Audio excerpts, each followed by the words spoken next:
समारंभाचे प्रमुख पाहुणे श्रीयुत आमिर खान, मुंबईच्या महापौर श्रीमती स्नेहल आंबेकर आणि त्यामुळं पंतप्रधानांनी कंबर कसलेली आहे, मुख्यमंत्र्यांनी देखील त्यामध्ये पूर्ण प्रयत्नानिशी आपण मैदानात उतरायचं असं ठरवलेलं आहे। या गेल्या पुढील 4 वर्षात नेमकं आता काय होणार आहे, 4-4.5 वर्षात, याबद्दल महाराष्ट्र नगरपालिका प्रशासन आयुक्त तसंच संचालक श्रीमती मिता राजीव लोचन यांनाही मी थोडक्यात आपले विचार व्यक्त करण्याची विनंती करतो।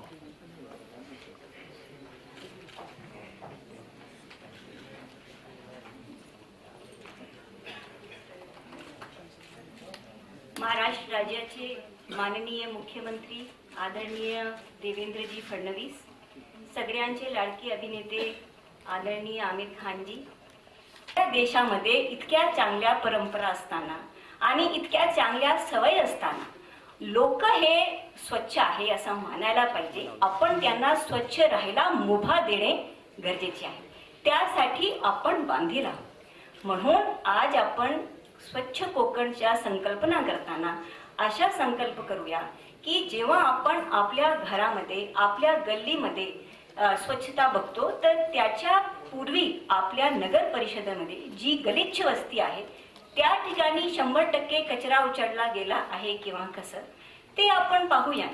6 महिन्यापूर्वी जेव्हा आम्ही सगळ्या नगर परिषदांमध्ये ही चर्चा करत होतो, मी सगळ्या सीईओजना सांगितलं की आमिर खान हमेशा ये मानते आए हैं कि किसी भी अभिनेता या अभिनेत्री की पहली जिम्मेदारी दर्शकों का मनोरंजन करना, लेकिन इसके साथ उनका यह भी मानना है कि हर कलाकार समाज में भी अपनी बड़ी भूमिका निभा सकता है।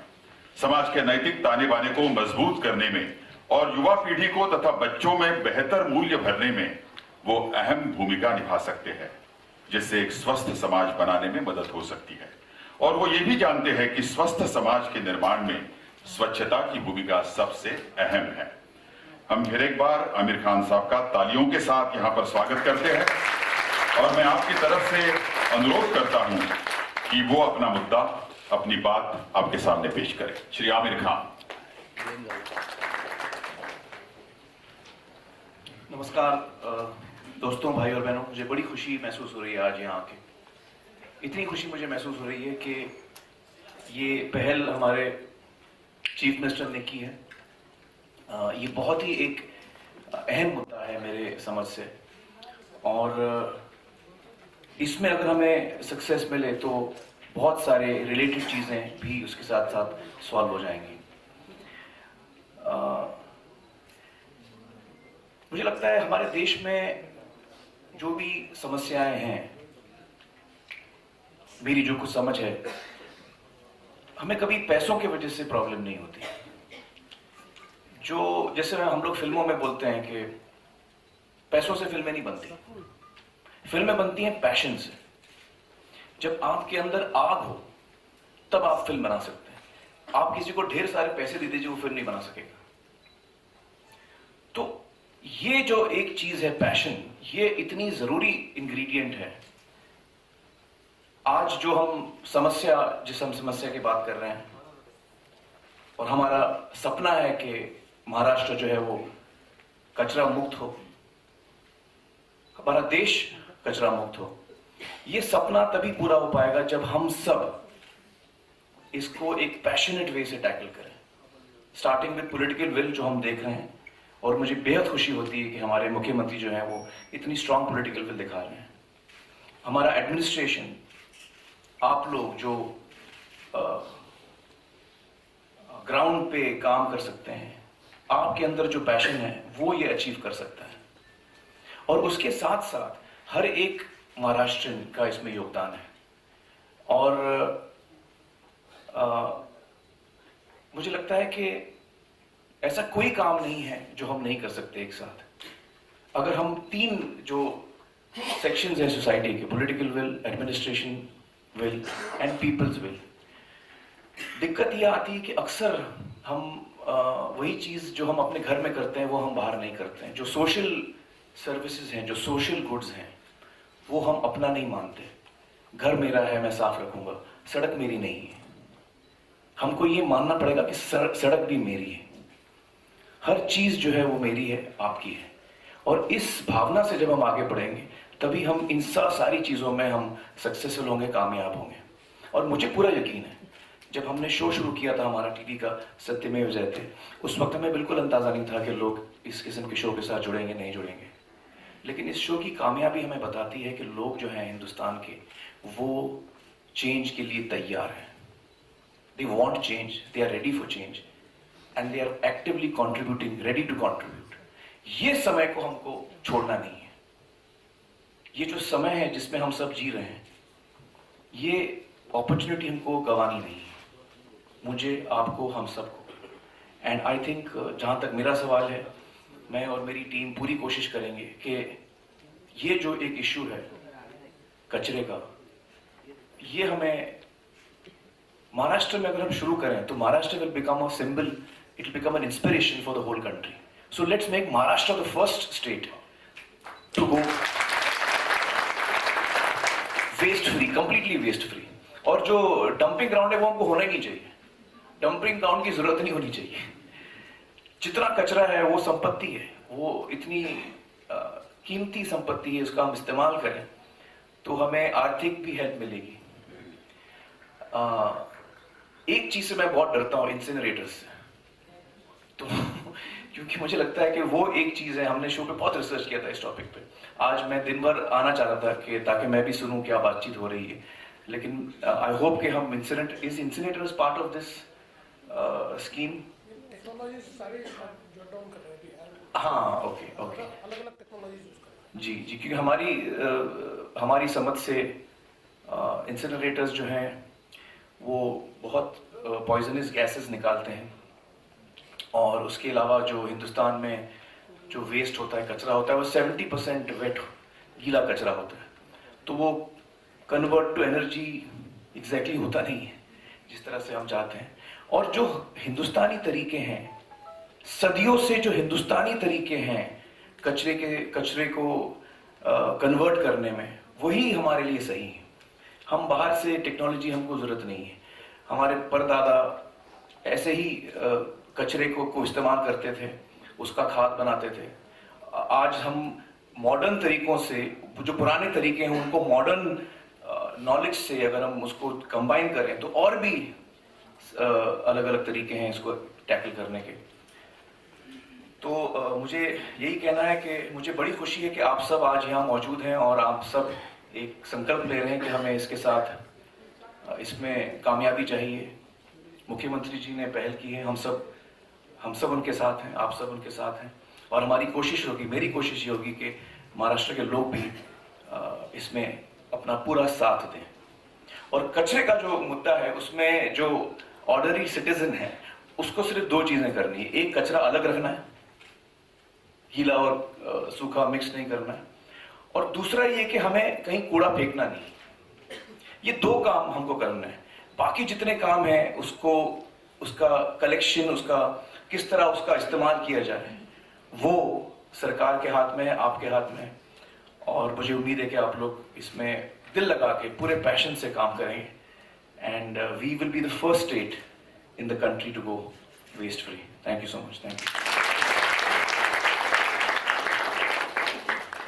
दिसलं की त्याला तिथं फटकारलंच पाहिजे असं मला वाटतं। आता या कार्यक्रमाच्या शेवटी आदरणीय मुख्यमंत्री देवेंद्र फडणवीस ज्यांनी पण आता पण केलेला आहे की आपण आपल्या पंतप्रधानांचं स्वप्न साकार करूया, त्यांना मी आपले विचार व्यक्त करण्याची विनंती करतो आणि त्यांचा भाषणाचा शेवट जो असेल ते आपल्याला शपथ देणार आहेत या कार्यक्रमाच्या निमित्तानं।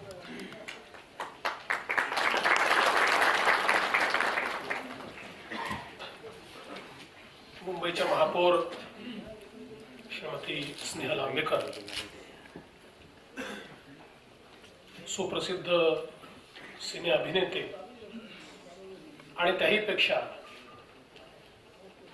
समाजामध्ये परिवर्तन करण्याकरता वेगवेगळ्या मोहिमा करणारे आणि ज्याचा उल्लेख त्यांनी केला पॅशन, खऱ्या अर्थानं समाज परिवर्तनाची पॅशन असलेले असे आपले सर्वांचे आवडते श्री आमिर खान, सन्माननीय श्री विनयजी सहस्त्रबुद्धे, या ठिकाणी नगर विकास विभागाच्या सचिव आणि या कार्यक्रमाकरता नोडल सचिव म्हणून ज्यांची नेमणूक झाली आहे अशा श्रीमती मनीषा म्हैसकर, आयुक्त नगरपालिका प्रशासन श्रीमती मीता लोचन, कोकण विभागाचे विभागीय आयुक्त श्री मोपलवार, या ठिकाणी उपस्थित सर्व महापौर, नगराध्यक्ष, सर्व महापालिका आयुक्त, नगरपालिकांचे मुख्य कार्यकारी अधिकारी, माध्यमांचे प्रतिनिधी आणि उपस्थित सर्व भगिनी आणि बंधूंनो, आपले आदरणीय पंतप्रधान नरेंद्र मोदीजी यांनी स्वच्छ भारत अभियान सुरू केलं आणि त्याचाच भाग म्हणून महाराष्ट्रामध्ये आपण स्वच्छ महाराष्ट्र अभियान सुरू केलं आणि खऱ्या अर्थानं जोपर्यंत आपला देश, आपला प्रदेश हा आपण स्वच्छ करत नाही तोपर्यंत आपण विकसित होऊ शकत नाही. कारण विकास हा केवळ भौतिक नसतो, तर विकासामध्ये जोपर्यंत व्यक्तीचं जीवनमान उंचावत नाही तोपर्यंत त्याला खरा विकास म्हणता येत नाही. आणि जीवनमान उंचवण्याचे जी वेगवेगळी मानक आहेत त्याच्यामध्ये आमचं वातावरण किती शुद्ध आहे, आमचं आरोग्य किती चांगलं आहे, ही त्याची अतिशय महत्त्वाची मानक आहे. खूप भौतिक मालमत्ता उभी केली आणि आरोग्य हे जर चांगलं राहिलं नाही तरी भौतिक मत्ता काय कामाची. आणि म्हणून देशाचं आणि आपल्या प्रांताचं आरोग्य हे चांगलं करण्याच्या दृष्टीनं आपण सर्वांनी हे अभियान हातामध्ये घेतलंय. आणि आपल्याला माहिती आहे की स्वच्छतेची जी काही इतर कॉस्ट आहे ती आपण कधी मोजत नाही. स्वच्छतेच्या माध्यमातून आपण रोगराई थांबवत असतो आणि आरोग्यावर होणारा खूप मोठा खर्च हा वाचवत असतो. प्रत्येक कुटुंबाचा एवढ्या मोठ्या प्रमाणात खर्च होतो, राज्याचा होतो, देशाचा होतो. या सगळ्या कॉस्ट ज्या आहेत याचा आपण कधी विचार करत नाही. त्यातनं आपण आजारीपणामुळे किती मॅन डेजची क्षमता ही वाया घालवतो याचा देखील आपण कधी हिशोब लावत नाही. आणि त्यामुळे स्वच्छतेमुळे आपल्या GDP वर देखील जर अस्वच्छता राहिली तर त्याचा एक परिणाम होत असतो. आणि म्हणून विकासाच्या वाटचालीमध्ये स्वच्छता एक अतिशय महत्त्वाचं अशा प्रकारची बाब आहे, ही आपण सगळ्यांनी लक्षात घेतली पाहिजे. आणि त्याच दृष्टीनं आपण हे अभियान सुरू केलं. आणि आज मला आनंद वाटतोय की महापौर असतील, नगरपालिकेचे आमचे नगराध्यक्ष असतील, यांनी जो संकल्प या ठिकाणी केलाय, आमिरजी म्हणाली गोष्ट खरी आहे की आपण सगळ्यांनी मिळून ठरवलं तर काय होऊ शकत नाही. आणि तो संकल्प आज तुम्ही व्यक्त केलाय. मला विश्वास आहे की हा संकल्प एकदा मनामध्ये घेतला, खरं आहे आपल्या जो संसाधनांची कमतरता आहे, आपण विकसनशील देश आहोत, विकसनशील देशामध्ये संसाधनं सीमित असतात. पण एकच गोष्ट लक्षात घेतली पाहिजे की जी काही संसाधनं आमच्याजवळ आहेत, जी काही संसाधनं आम्ही तयार करू शकतो, जी काही संसाधनं आम्ही उभारू शकतो, बेस्ट डिप्लॉयमेंट ऑफ रिसोर्सेस, आपल्या संसाधनाचा महत्तम चांगला उपयोग हा महत्वाचा आहे. आणि म्हणून आपल्या प्रायोरिटीज काय, आपली प्रायोरिटी ही स्वच्छता असली पाहिजे, घनकचऱ्याचं व्यवस्थापन असली पाहिजे, पिण्याच्या पाण्याची व्यवस्था असली पाहिजे.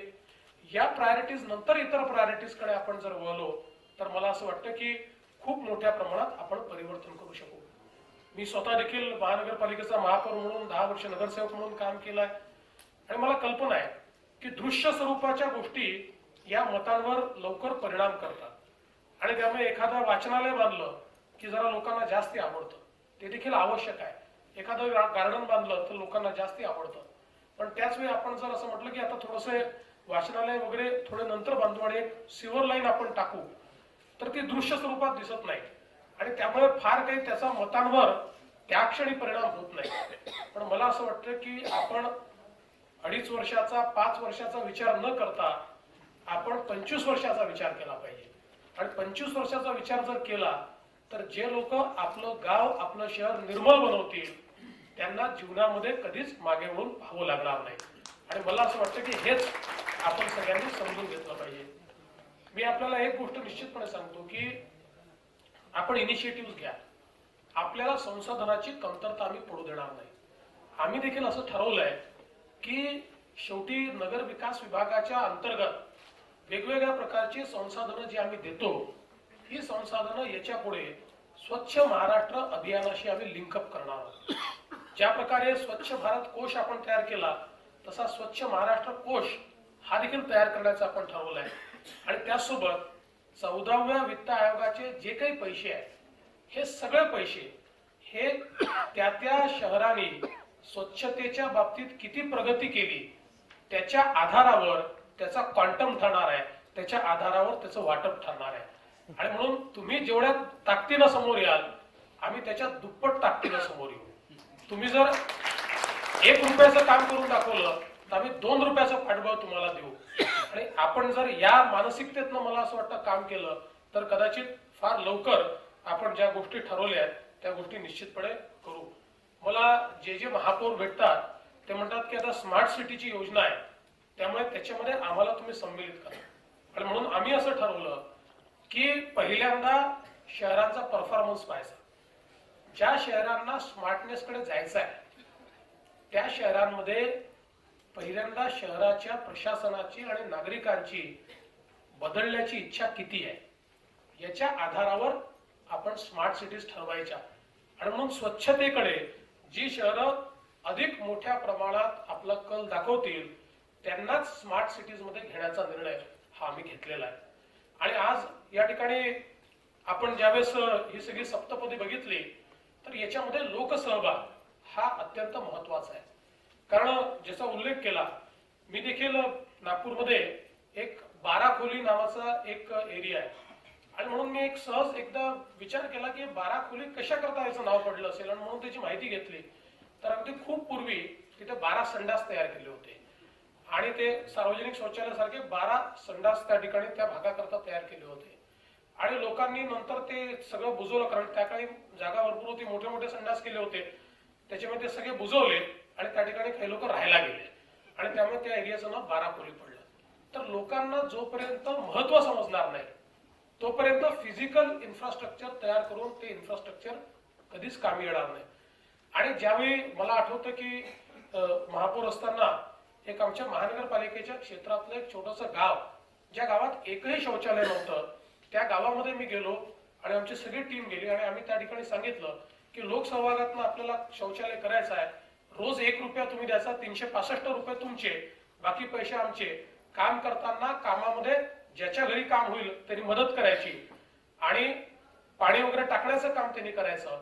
आणि असं ज्यावेळेस सांगितलं, पहिल्या दिवशी केवळ त्या ठिकाणी 15 ते 17 लोकांनी शौचालयाकरता होकार दिला.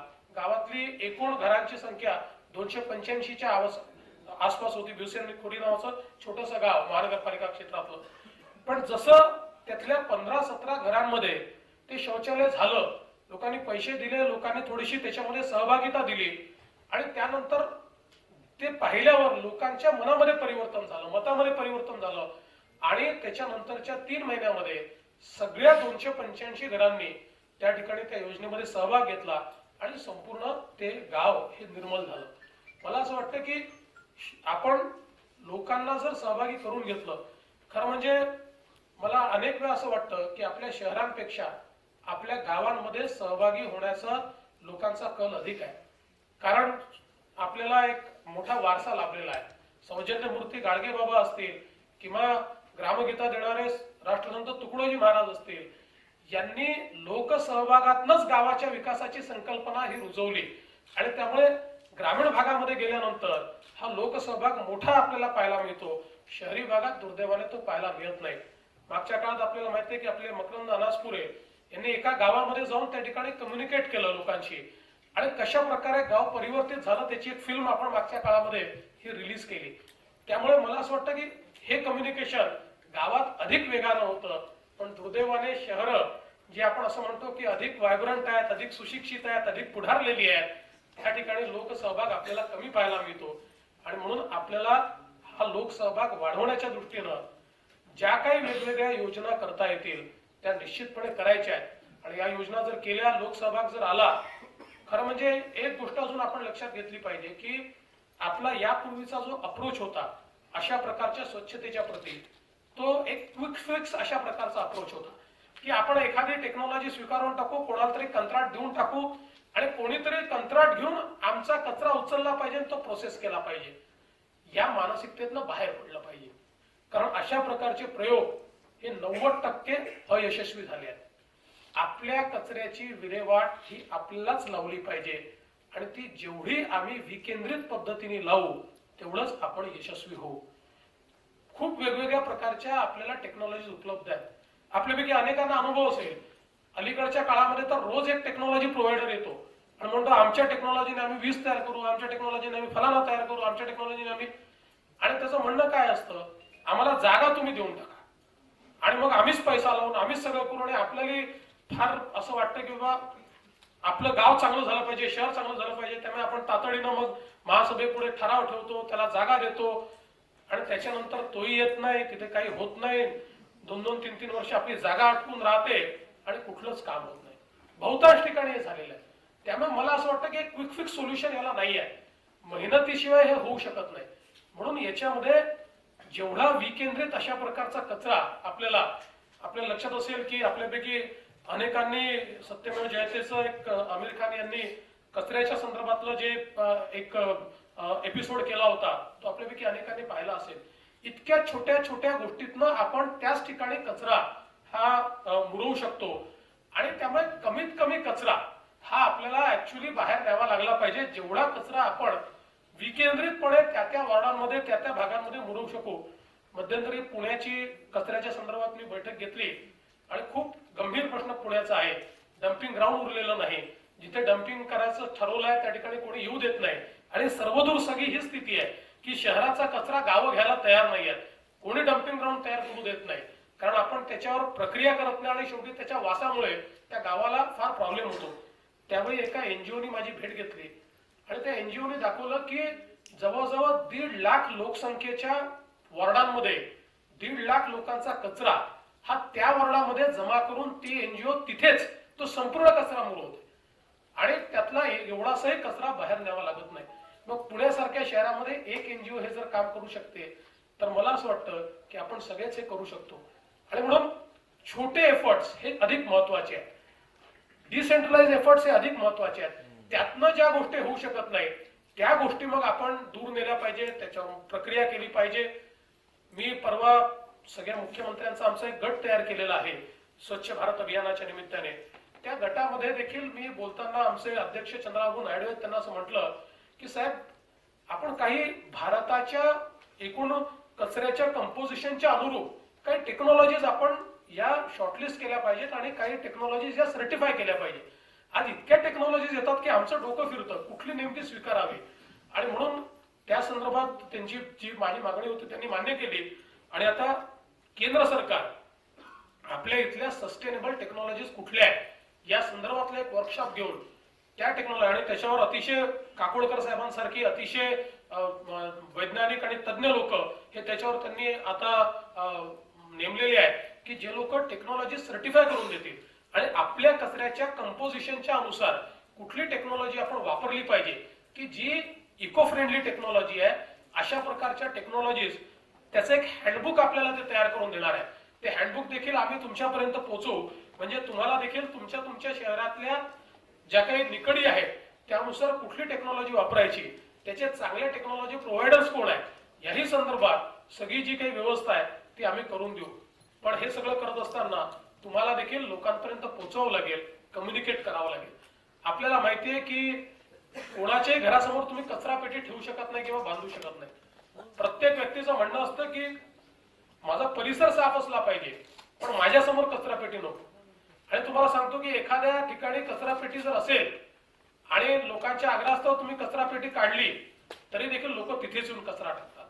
मी तर असा अनुभव केला आहे की लोक लपून तिथे कचरा टाकतात पण कचरा तिथेच टाकतात. कारण हा सवयीचा परिणाम आहे. या सवयी जोपर्यंत आपण बदलणार नाही आणि म्हणून मला एक आठवतं की एक कुठल्या तरी मोठ्या कारची ऍडव्हर्टिजमेंट होती आणि त्या कारच्या ऍडव्हर्टिजमेंट मध्ये अशी खूप छान त्याची सीट वगैरे दाखवली होती आणि त्याचं वाक्य होतं की स्पॉइल युअर सेल्फ, म्हणजे मग याच्यात बसून तुमच्या सवयी बिघडवून घ्या, म्हणजे फार ऐशो आरामात जगण्याची सवय लावा.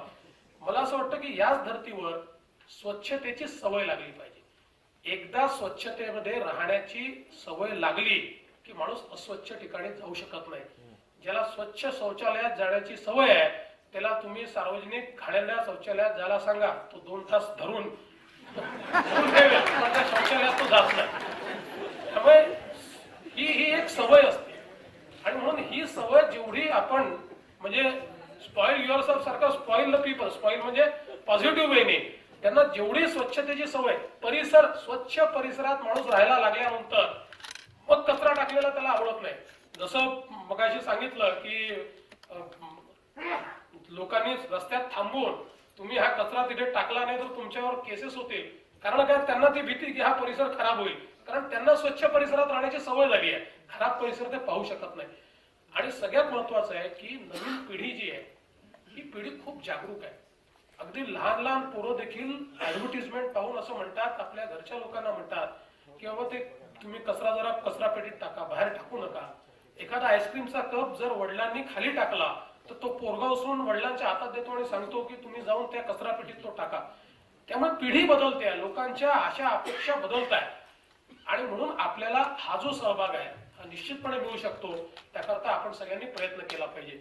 आज मी श्री आमिर खान यांचे मनपूर्वक आभार मानतो की या ठिकाणी ते आले आणि छोट्याशा भाषणामध्ये जी महत्वाची गोष्ट त्यांनी सांगितली, हे सगळं करायचं असेल तर पॅशन, आणि मला असं वाटतं हेच महत्वाचं आहे. शेवटी आपण ज्यावेळेस महाराजांचा इतिहास बघतो तर महाराजांच्या इतिहासामध्ये एक क्षण असा आहे की ज्या क्षणी त्या ठिकाणी असं ते विचारलं जातं की बाबा काय आहे शिवाजी महाराजांजवळ एवढं, आमच्याजवळ सगळं आहे, सगळी संसाधन आहे, तरी ते लढाया का जिंकतात. तर ते असं म्हणतात की महाराजांबद्दलचा विश्वास आणि पॅशन, त्यांच्याबद्दलची जी इच्छाशक्ती आहे ती इच्छाशक्ती त्यांच्याकडे आहे आणि म्हणून हे मावळे सगळ्या लढाया जिंकतात. तेव्हा संसाधनं नसताना देखील जर मनामध्ये इच्छाशक्ती असेल तर आपल्याला हे करता येऊ शकतं. ही इच्छाशक्ती आपल्या सगळ्यांमध्ये आहे. जी संसाधनं आहेत ती आपण उपलब्ध करून देऊ आणि यातनं निश्चितपणे परिवर्तन करू. आज एक गोष्ट अजून मला सांगायची आहे की श्री आमिर खान यांच्याशी ज्यावेळेस माझी चर्चा झाली, खरं म्हणजे त्यांच्याशी माझी चर्चा वेगळ्या मुद्द्यावर झाली, मी सांगायला हरकत नाही.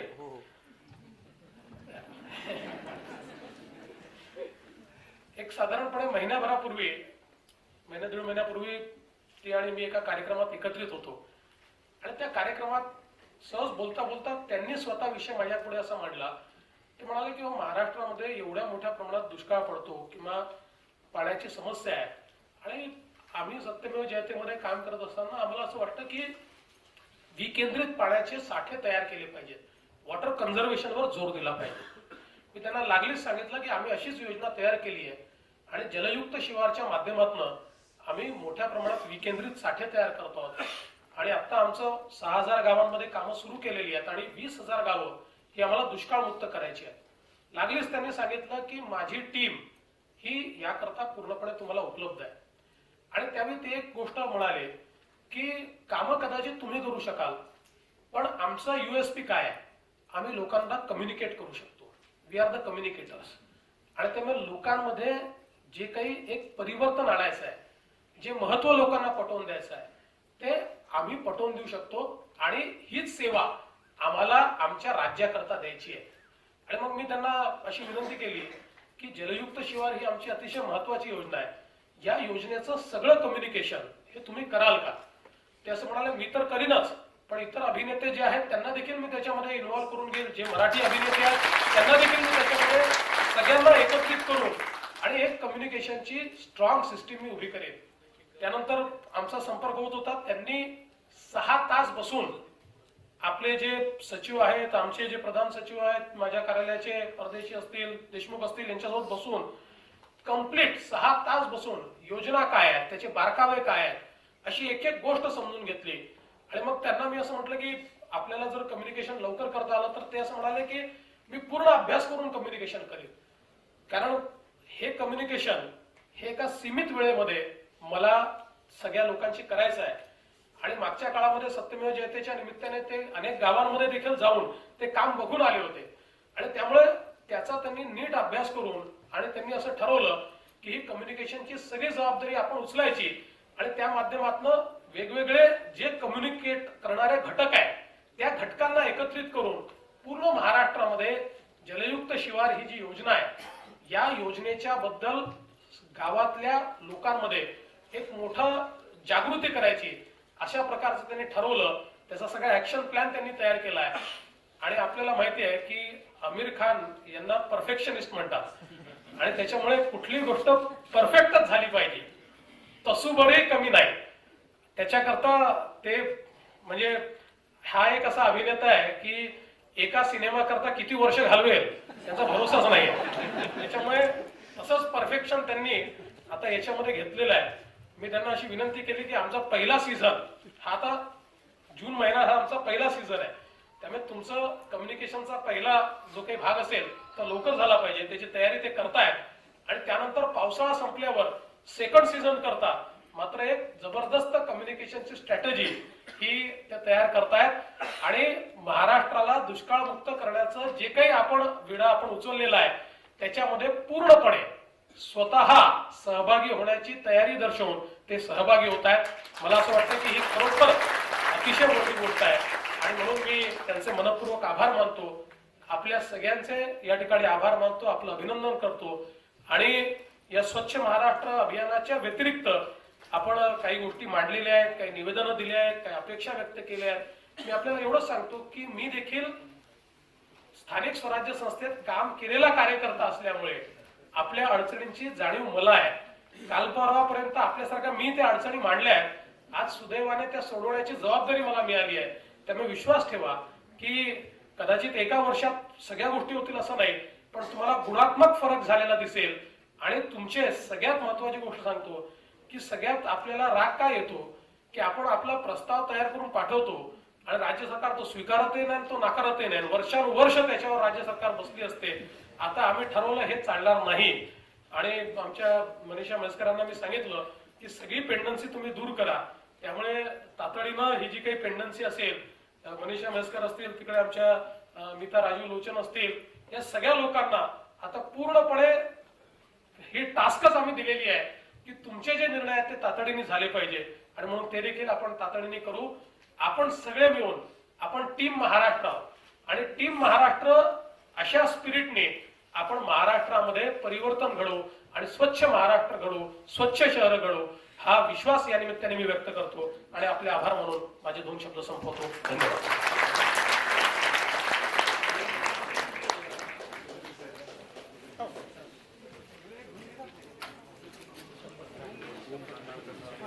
आपल्या सगळ्यांना स्वच्छतेचा संकल्प जो आहे ती शपथ आपल्याला सगळ्यांना घ्यायची आहे. त्यामुळे सगळे लोक उभे राहतील.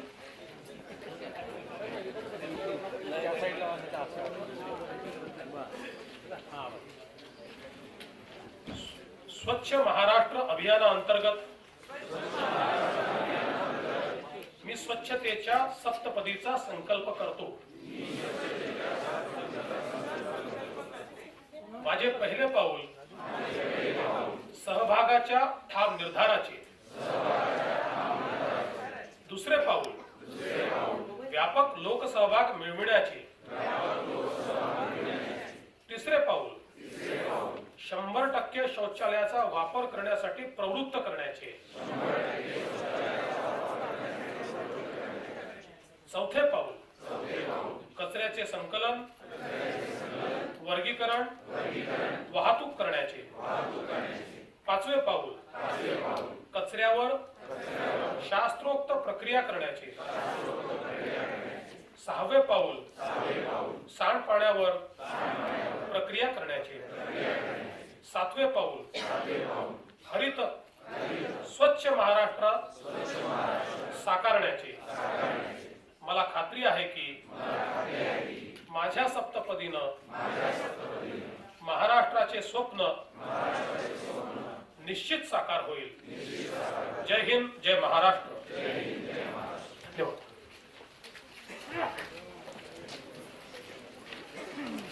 या कार्यक्रमासाठी आदरणीय मुख्यमंत्री महोदय श्रीयुत आमिर खान, श्रीयुत विनय सहस्त्रबुद्धे हे आवर्जून इथे उपस्थित राहिले.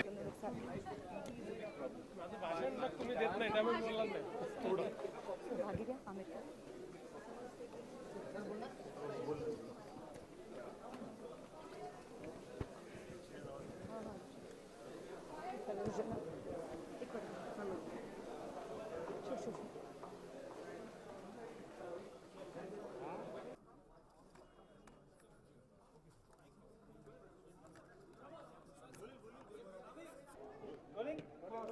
मान्सून पूर्वतयारीची आज आम्ही बैठक घेतली. या बैठकीमध्ये महानगरपालिकांचे आयुक्त, विभागीय आयुक्त, त्याचप्रमाणे आर्मीचे, नेव्हीचे, कोस्टगार्डचे, NDRFचे असे सगळे जेवढे स्टेक होल्डर्स आहेत त्या सगळ्यांना आम्ही एकत्रित बोलवलं होतं. आणि या मान्सूनचा सामना करण्याकरता जो काही ॲक्शन प्लॅन आहे त्याचा आढावा घेण्यात आला. प्रत्येक संस्थेनं आपण काय तयारी केली आहे ही तयारी त्या ठिकाणी सांगितली.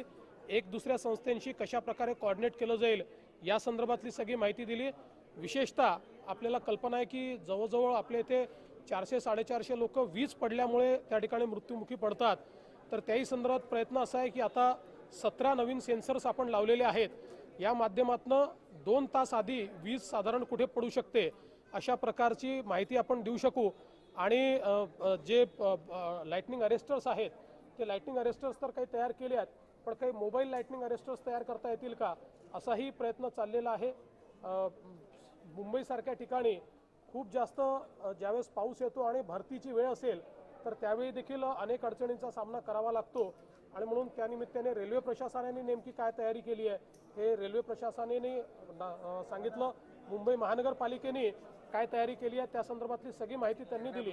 आणि एकूण या ठिकाणी मान्सूनच्या पूर्वीची जी बैठक आहे या बैठकीमध्ये कंप्लीट महाराष्ट्राचा मान्सूनमध्ये जर आपत्ती आली तर त्या आपत्तीचा सामना करण्याकरता एक बृहद अशा प्रकारचा आराखडा आम्ही तैयार केलेला है। सर, क्लाउड सेडिंग की बात की गई है, क्लाउड सेडिंग कराने के भी है क्या कि अगर बरसात नहीं हुई समय पर? अभी उसकी आवश्यकता नहीं पड़ती। अभी IMD ने जो अंदाजा दिया है उसमें बरसात होगी असं उन्होंने कहा। सर 1 जून पासून टोल मुक्तीची आपली घोषणा होती। आज विरोधकांनी सांगितलं की एक नोटिफिकेशन निघालेलं नाही आहे, तर 2 जूनला आम्ही आंदोलन करू असा त्यांनी इशारा दिलेला आहे। त्यांना आंदोलनाची वेळ येणार नाही, तसं त्यांना आता 5 वर्ष आंदोलन करण्याकरताच लोकांनी संधी दिलेली आहे, पण आम्ही ती संधी देणार नाही। सर संत गाडगेबाबा स्वच्छता योजना ही आबांनीच काढली होती, परंतु आता त्या योजनेला महाराष्ट्र सरकारने नाव देऊन आमिर खान यांना अँबॅसेडर केलं, यावर देखील त्यांनी टीका केलेली आहे। बिना माहितीची लोक टीका करतात, खरं म्हणजे अशा गोष्टी टीका करण्याच्या नसतात।